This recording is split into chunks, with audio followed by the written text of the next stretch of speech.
nengok yang dia duduk di pangkuan si cewek, tapi posisi ngadepnya ngadep ke supir. Gitu kan. Jadi posisi duduknya gitu, ngadep ke supir sambil ya mukanya ngasih ngeliat gitu, posisi dekat ngeliat. Ya di situ kaget, maksudnya langsung buang muka ke arah depan karena kan mikirnya fokus nyetir, takut nyelakain kan. Jadi kaget itu maksudnya bener-bener ngendalin diri buat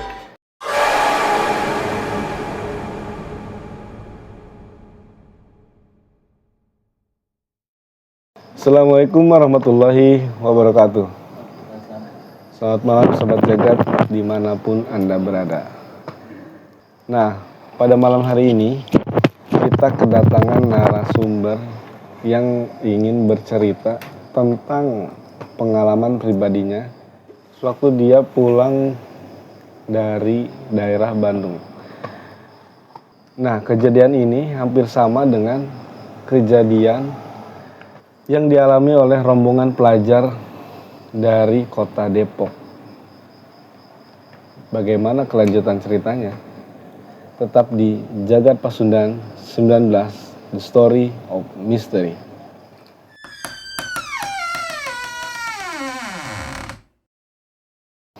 Nah Sobat Jagat, di sebelah saya sudah hadir narasumber kita yang punya kisah horor yang sangat mengerikan.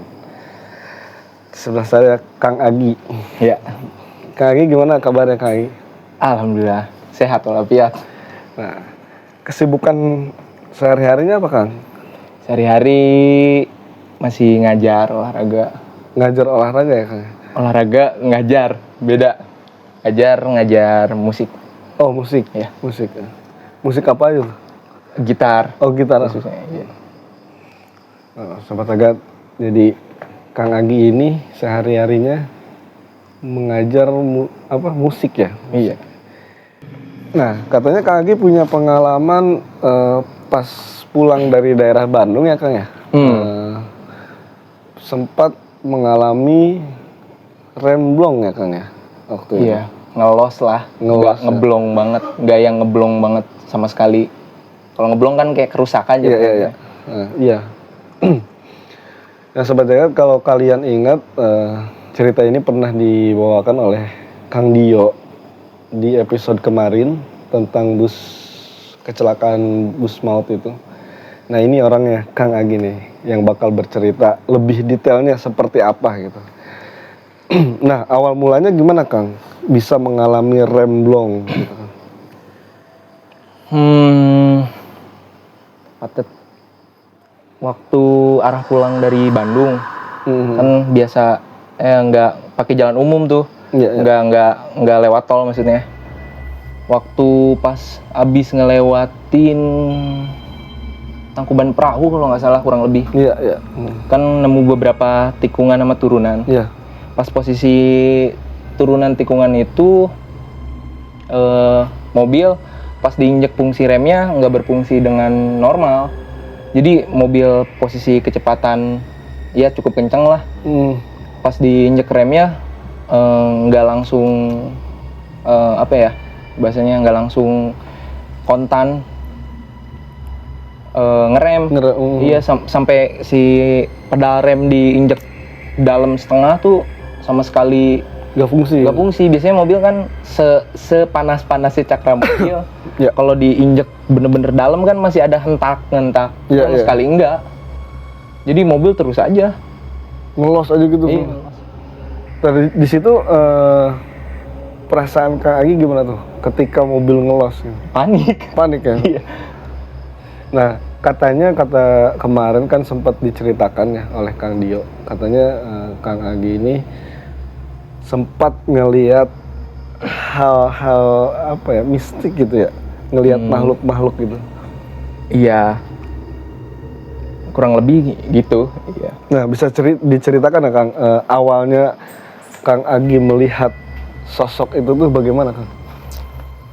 Jadi waktu pas kejadian rem blong itu kan sempat melipir, intinya entah gimana ceritanya itu mobil tiba-tiba bisa melanin walaupun si fungsi remnya nggak normal kan gitu, dalam posisi masih turunan jalannya belum lurus. mobil kayak melipir kan gitu ke pinggir warung. Pas dicek ternyata benar si rem nggak fungsi dengan benar. Jadi entah karena panas cakramnya dan segala macam piringan gitunya kurang paham juga kan. Di tes di tempat juga sama, nggak hentak si rem tuh, si kendaraan tuh, jadi kayak nggak ngerem malah ngelos. Itu pun di pinggir melipir, berhentinya kan dikunci rem tangan. Nah pas nunggu beberapa menit dirasa rem mulai ngompa lagi tuh, mulai kerasa lagi, mulai ada lagi, lanjut lagi perjalanan kan. Pas di daerah dari kejadian aneh itu si mobil tiba-tiba bisa kecepatannya bisa turun walaupun nggak kebantu sama rem gitu. Kayak ada yang janggal, maksudnya kayak ada yang aneh karena emang itu kejadian kan jam 10:30 malam gitu kalau nggak salah. Oh malam ya? Iya malam, 10:30 malam kejadian. Akhirnya lanjut tuh perjalanan, ya nggak terlalu diambil pusing sih, maksudnya kayak ya udah wallahi lah gitu. Lanjut jalan. Pas lanjut jalan udah melewati Ciater. Jadi dia di daerah Kebun Teh kalau nggak salah kan, habis Ciater. Iya. Kebun Teh. Ngerasa badan ngerasa awalnya tuh ngerasa nggak enak, feeling nggak enaknya, kayak ada hal-hal mistis tuh. Badan ngerasa kayak kebas kayak nggak karuan aja, aneh. Kayak ngerasa aneh aja, kayak ada yang nggak beres aja, gitu. Iya beda, kayak ada yang nggak beres. Pas perjalanan nyetel musik dikencengin kan biar masih bisa tetap fokus. Pas ngecek kaca spion tengah belakang, entah bener apa enggak, entah memang yang dilihat itu benar gitu. Ya ada sosok yang kelihatan, cuman memang nggak ngomong apa-apa karena kan penumpang isinya waktu itu 2 orang perempuan semua. Karena lebih ngejaga biar nggak panik lah. Masalah waktu remblong juga itu nggak ngomong, diem aja karena takut malah si mobil malah jadi panik semua. Ya. Akhirnya diem, pas ngelihat itu diem gitu kan. Pas udah ngelewatin Kebun Teh, ngambil ke kiri udah mulai masuk arah Wanayasa kan, jalur Wanayasa. Udah ngelihat kejadian itu, udah nggak ngomong, diem aja, udahlah fokus aja ke jalan gitu kan. Takut yang dipikirin kan, takutnya entah halusinasi kan gitu, karena panik, bekas panik betul, tadi remblong gitu, pikiran negatif jadi kemana-mana, mikirnya nggak terlalu jauh. Pas waktu di jalur yang udah ngelewatin Kebun Teh itu, penumpang yang sebelah kiri, perempuan yang sebelah kiri, gelagatnya aneh. Aneh gimana tuh? Tiba-tiba bilang kok pengen nangis ya, tapi nggak ada permasalahan apa-apa maksudnya, dan tiba-tiba terus aneh aja gitu, tiba-tiba ngelantur ngomongnya. Ya di situ pertamanya mah kan mikirnya cuman coba ngasih sesuatu yang positif aja biar nggak kebawa, nggak kesuges lah, yang nggak kesuges gitu si penumpang. Ya maksudnya dikasih tahu ya, suruh istighfar yang lain-lain kayak gitu-gitu. Terus pas cerita tiba-tiba ketawa sendiri penumpang yang kiri tuh, padahal gak ada hal lucu, gak ada apa, dan nggak lagi main HP, lagi ngeliat ke jalan ke arah kiri. Pokoknya semuanya lagi diem aja. Iya lagi diem, kecuali yang penumpang belakang, maksudnya dia masih ada main HP.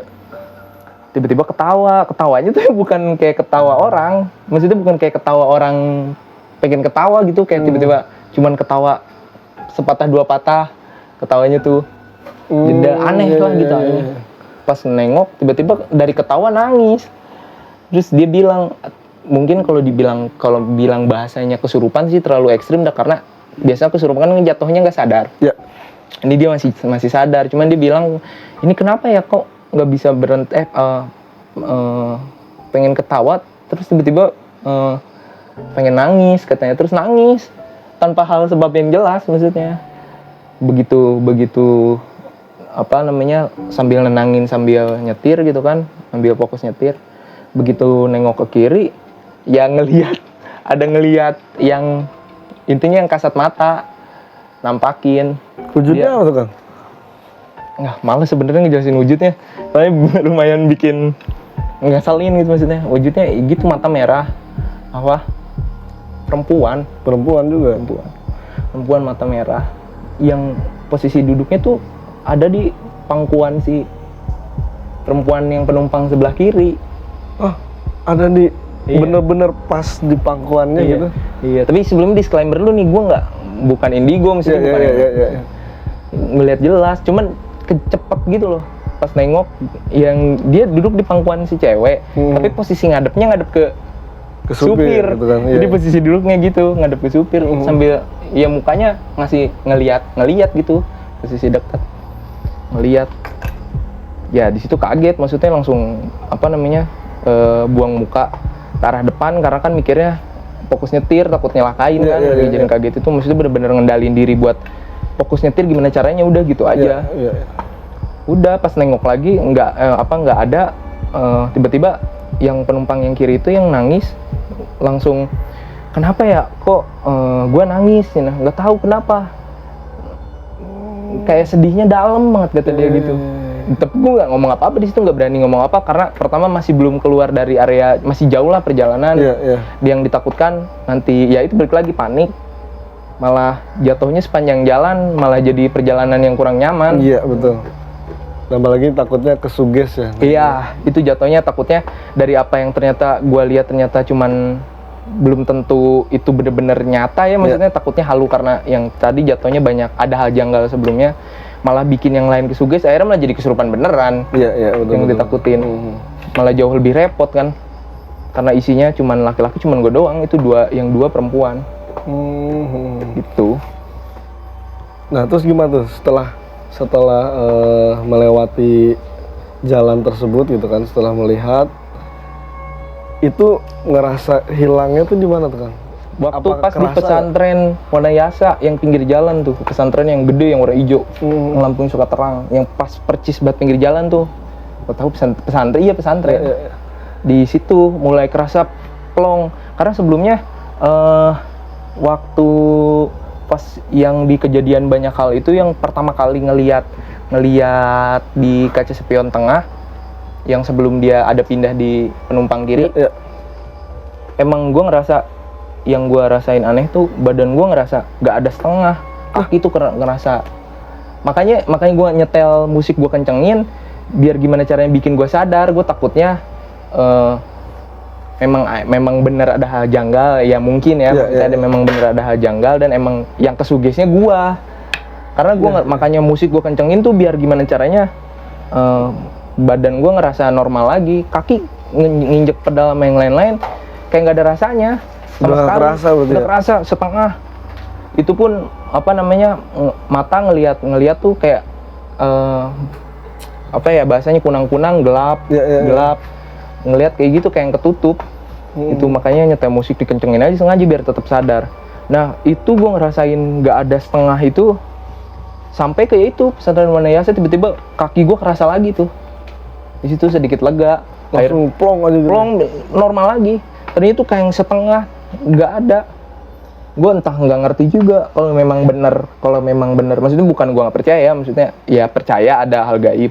Cuman maksudnya kalau memang bener itu ternyata ada kejadian janggal, ya gue mikir sih mungkin wallahu alam, maksudnya bisa jadi itu korban kecelakaan yang memang nggak sempurna ya, mungkin yang gue rasain apa yang dia rasain gitu. Gue mikirnya coba ngerelatein sama kejadiannya aja, maksudnya terkaan sih, maksudnya opini, nggak takut so tau gue gitu. Baru ngerasa normal lagi pas di pesantren itu. Akhirnya di Purwakarta gue baru ceritain ke yang penumpang itu. Akhirnya diceritain lah ya kayak gitu. Iya. Dan sempat waktu pas di pesantren Wanayasa tuh gue ngelihat spion tengah, dia ada di belakang supir posisinya, cuman dia ketutup rambutnya ke depan gitu, duduk. Itu kelihatan jelas itu dari. Kelihatan jelas. Makanya gue langsung tekuk spion tengah, gue ke atasin, gue takutnya sugesnya takutnya nyelakain. Maksudnya suges yang kena ke guanya takutnya malah jadi nyelakain. Gue mikir kan bawa nyawa lain. Ya udah akhirnya gue tekuk aja, maksudnya kayak udah peduli setan, gue nggak mau tahu, yang penting gue nyampe rumah aja selamat gitu. Maksudnya nggak peduliin hal-hal yang kejadian yang kerasa gitu. Gue anggapnya kayak gitu.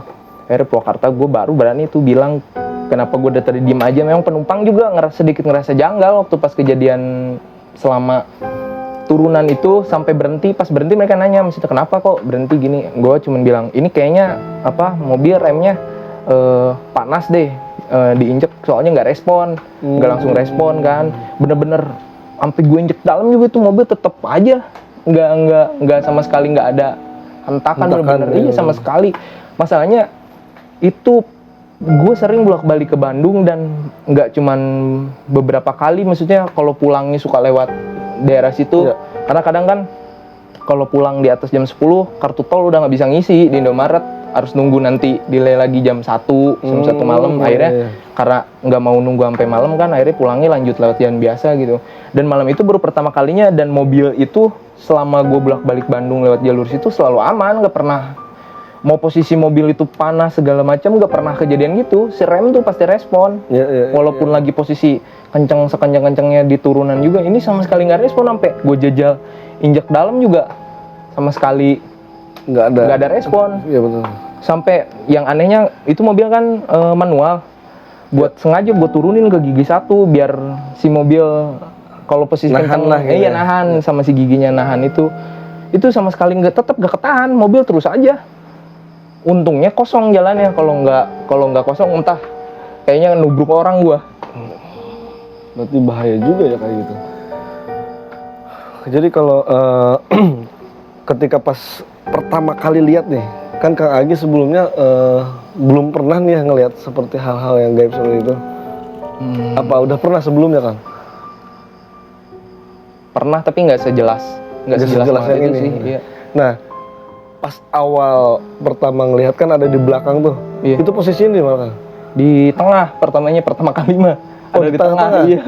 Karena penumpang yang belakang tuh tadinya duduknya di belakang kursi yang penumpang kiri.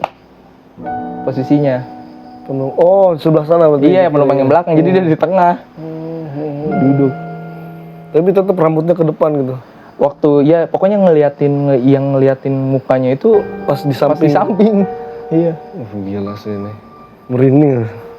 Gue juga males sebenarnya nyeritain hal yang itu, karena sempat bikin gue sampai sempet sakit. Pulang dari situ. Pulang dari situ besok malamnya sempat bisa dibilang kayaknya apa ya bahasanya, ngikut kayaknya ya. Ngikut gitu, maksudnya gue nggak paham di bidang itu, ngikut kayaknya gitu, maksudnya sempat ngegangguin besok malamnya sampai ke pagi. Kejadiannya gue lagi di rumah teman gitu kan, akhirnya pulang ke rumah sakit. Berarti pas di awalnya tuh pas di turunan itu ya? Iya. Cuma ya anehnya ya Sobat Jagat, di turunan itu banyak sekali korban-korban yang berjatuhan tuh di situ ya Kang ya? Biasanya. Bisa dibilang iya, apalagi tuh kan waktu turunan kejadian gue tuh, gue lupa ya udah lama banget. Kalau nggak salah, kalau dari Tangkuban Perahu itu setelah 2 belokan itu tuh, ya itu tanjakan Emen ketemunya. Oh iya betul. 2, pokoknya yang gue inget tuh sebelum tanjakan Emen gue sempat ngelaluin 2 kali tikungan, ke kanan terus ke kiri. Iya. Turunan tuh. Nah setelah yang ke kiri, mobil gue entah gimana akhirnya bisa melipir tuh ke kiri, bisa berhenti gitu maksudnya. Dan posisi berhenti memang sempat gue maksain terus buat nginjek rem kan. Sempat mulai respon tuh ada, tapi dikit banget. Dan setelah berhenti juga gue jajal masih nggak ngerespon, masih posisinya gitu, mobil ngelos jadi kalau diinjek remnya maju gitu. Dan setelah melipir itu ya maju ketemu tanjakan Emen yang apa tuh, gardu apa sebutnya, gapura yang mobil hancur itu. Yang ada ini ya, iya betul. Berarti nah mitosnya kan di situ harus ngelempar apa tuh rokok ya kalau di tanjakan Emen gitu.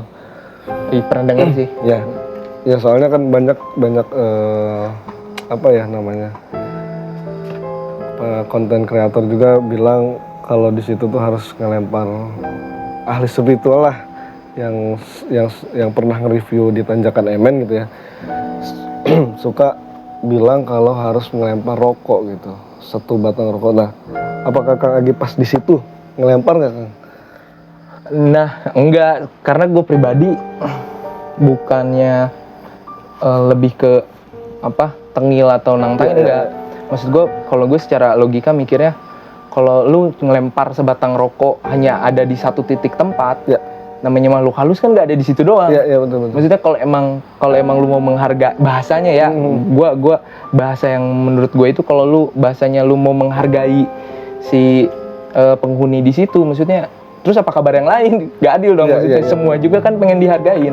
Maksudnya, nah kalau gue pribadi dengan cara menghargainya, ya gue nggak sompral, cukup itu doang. Gue nggak sompral dan gue nggak bercanda perihal meremehkan hal-hal gaib kayak gitu. Enggak, ya gue cuek aja, pikiran gue positif yang kayak ya udah gue numpang gue lewat ya masing-masing, gue nggak ngeganggu lu, dan gue nggak bahasa gue nggak mempermainkan dunia mereka.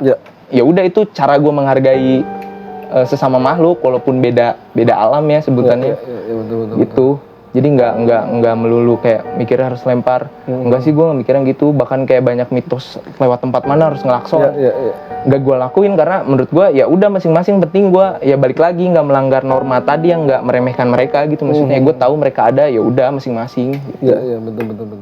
Ya yang seperti ini tuh yang harus istilahnya harus dicontoh ya buat para sobat jagat nih. Biasanya nih kalau ada, sekali lagi ya saya bilang nih, kalau misalnya di satu tempat udah ada yang pernah melempar rokok, itu pasti si jinnya tersebut selalu ingin meminta. Kalau misalnya kita sambungkan ke logika ya, mereka itu selalu akan meminta terus nih. Kalau misalnya nggak ngelakuin pasti mengalami seperti ini, mengalami kecelakaan gitu. Ya, jadi disambung-sambungkan ke situ gitu. Yang padahal itu kan sebenarnya ya pribadi saya juga ya nggak perlu sih, buat apa gitu. Kalau celaka kan maksudnya memang jatuhnya takdir. Iya betul. Maksudnya hal celaka tuh menurut gue pribadi gitu. Betul. Jadi kayak ya benar juga, maksudnya kalau emang dilakukan terus-menerus jatuhnya malah jadi habit yang berkepanjangan. Maksudnya habit mitos yang dilakukan terus-menerus. Maksudnya akhirnya ya mungkin kan makhluk tersebut juga punya kehidupan yang mungkin sudut pandang dari, ya gak tahu juga ya, gue opini gue gitu. Maksudnya sudut pandang dari mereka pun juga jadi kayak ternyata mereka menganggap bahwa kami itu lebih dari sesuatu. Maksudnya jadi ngerasanya kayak ya udah lu harus seterusnya, jadi kayak kontrak. Jatuhnya jadi kayak kontrak. Dengan adanya ahli spiritual yang datang ke sana dan menyebutkan kalau ke sana harus membuang rokok gitu ya, itu malah meyakinkan si makhluk untuk istilahnya berkuasa di situ. Harus lu harus ngelempar nih rokok, kalau enggak gue celakain gitu. Sebenarnya seperti itu. Opini sih menurut logika gitu, opini logikanya kayak gitu. Walaupun ya gue nggak ngelarang juga yang mereka yang melakukan itu, ya silakan aja. Maksudnya jatuhnya urusan masing-masing gitu. Maksudnya cuman gue pribadi sih ya gitu, cara menghargai gue ya cukup sampai di gue nggak sompral udah gitu doang, nggak mengganggu wilayah mereka sampai situ. Nah, cukup menarik juga sobat jagat cerita dari Kang Agi ini, karena banyak pelajaran yang banyak pelajaran yang bisa diambil nih dari cerita Kang Agi ini. Seperti contohnya ya tadi, harus berpikiran positif ketika kita mengendarai mobil atau motor, karena kita harus fokus ya Kang ya. Iya benar. Dalam mengendarai itu harus benar-benar kita melihat satu arah, jangan berpikiran macam-macam, karena kalau misalnya kita berpikiran yang satu aja, kita berpikiran yang negatif, itu pasti bisa memancing semuanya gitu. Bahkan dari makhluk halus pun ketika kita berpikir negatif itu bakal ikut serta gitu. Karena mereka itu kalau bisa bisa dikatakan mereka itu negatif juga gitu. Jadi gitu ada satu kecocokan, satu frekuensi ya. Sehingga mereka bisa masuk, ini kalau misalnya di bahasa spiritualnya ya Kang ya, sehingga mereka bisa masuk ke frekuensi kita gitu dan bisa mengganggu. Sebenarnya itu seperti itu. Makanya saya selalu bilang di podcast-podcastnya sebelumnya gitu, selalu bilang bahwa kita harus berdoa dulu. Betul, setuju gua. Dan fokus berpikir positif. Udah itu aja yang harus dilakuin ketika kita berkendara. Dan jangan sompral pokoknya kalau di tempat manapun yang kita lalui itu jangan sompral. Soalnya apa ya? Kalau bisa dibilang itu takabur itu ya jelek juga ya kayak gitu. Bisa bahkan menjadi bumerang buat kita gitu. Betul kata Kang Agi tadi. Iya, secara logikanya kan gini aja, jangankan ke makhluk halus, ke sesama manusia aja kalau kita kurang ajar kan maksudnya kesinggung, intinya perasaannya gitu sih. Ya balik lagi kalau misalkan perkara emang kayak kejadian yang gue alamin gitu, kenapa gue coba mikir positif yang lain-lain, ya betul yang tadi bilang, yang Kang Indra bilang, maksudnya kalau bepergian harus baca doa, ya jatuhnya kalau gue prinsipnya balik lagi ya, semua yang ada kan memang yang menciptakan ya Tuhan, maksudnya ya Allah gitu. Ya udah gue balikin lagi, gue berdoa minta ke dia. Ketika memang kejadiannya ternyata nimpanya harus ada kejadian kayak gitu, ya balik lagi gue berdoanya juga ke dia, karena itu kan yang punya kuasa terhadap makhluk-makhluk itu maupun manusia. Ya balik lagi ya Tuhan. Sudah gitu Allah. Cukup seru nih Sobat Jagat episode kali ini. Karena baru kali ini apa ya, narasumber kita berpikiran yang rasional gitu, nggak harus melulu ke perihal gaib gitu. Jadi dirasionalkan dulu nih, masuk logika nggak nih kayak gini, apakah ketika remblong itu ulah dari makhluk, kan nggak seperti itu juga, ada dari remnya panas atau teknikal lainnya yang mungkin kita sebenarnya nggak tahu, nggak paham tentang itu gitu. Betul. Nah, ada cerita lagi ya Kang yang paling nggak bisa dilupain gitu kan? Sedikit aja. Apa ya? Bentar gue inget dulu. Apa ya?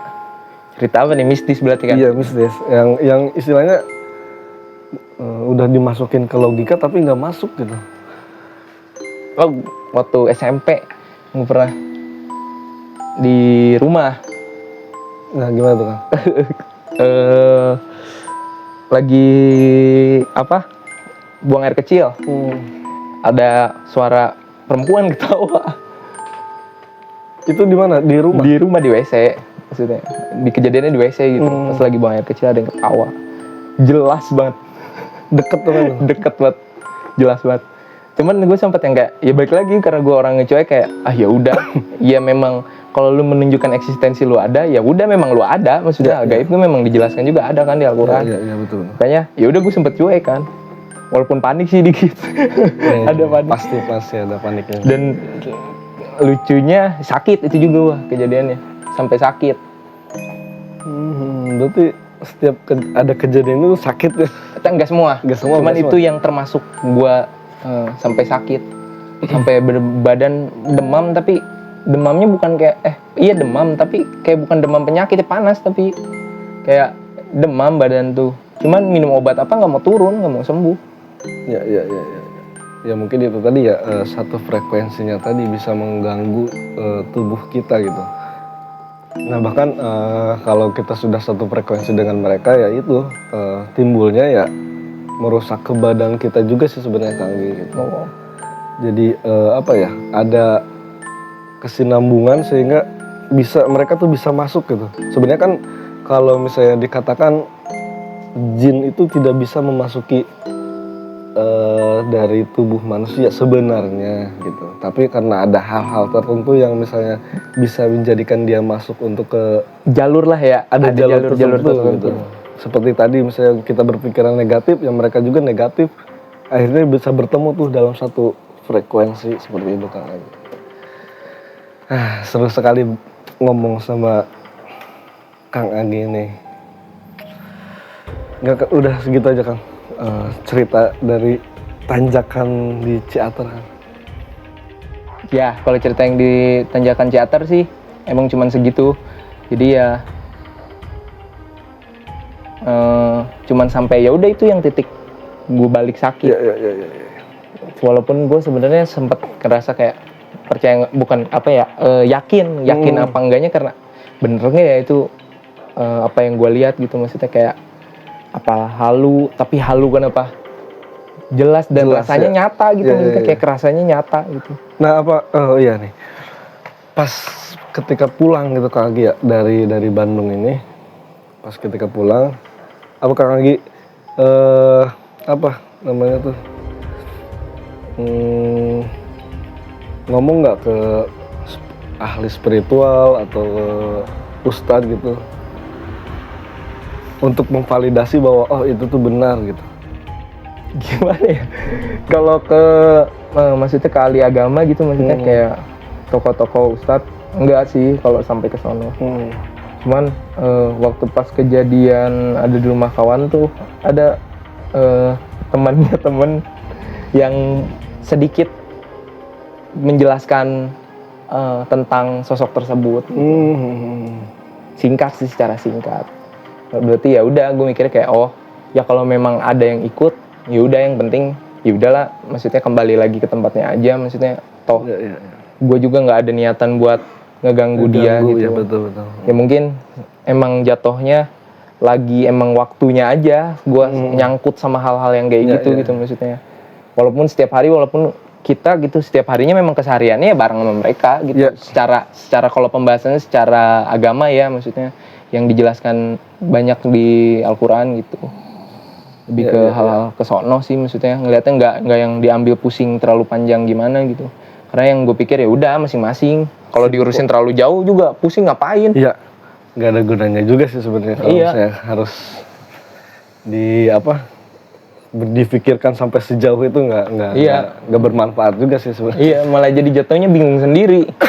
Kayak mau nanya ke tokoh agama juga, iya pasti jawabannya itu gitu. Jawabannya iya, maksudnya nggak jauh memang nggak jauh dari yang maksudnya nggak jauh dari hal yang ada di dalam agama kan. Dan lagian ketika gua nanya ke tokoh kayak gitu, yang gue mau cari apa kan jawabannya, validasi apa yang gue perluin. Betul. Kan nggak ada, maksudnya ya udah yang penting dia cabut, udah gue nggak mau urusan sama dia gitu. Yang penting kita selamat gitu ya. Iya, intinya gitu doang sih, maksudnya lebih ke mencari nyaman aja. Iya, betul. Karena nggak nyaman juga kan, maksudnya urusan sama yang kayak gitu.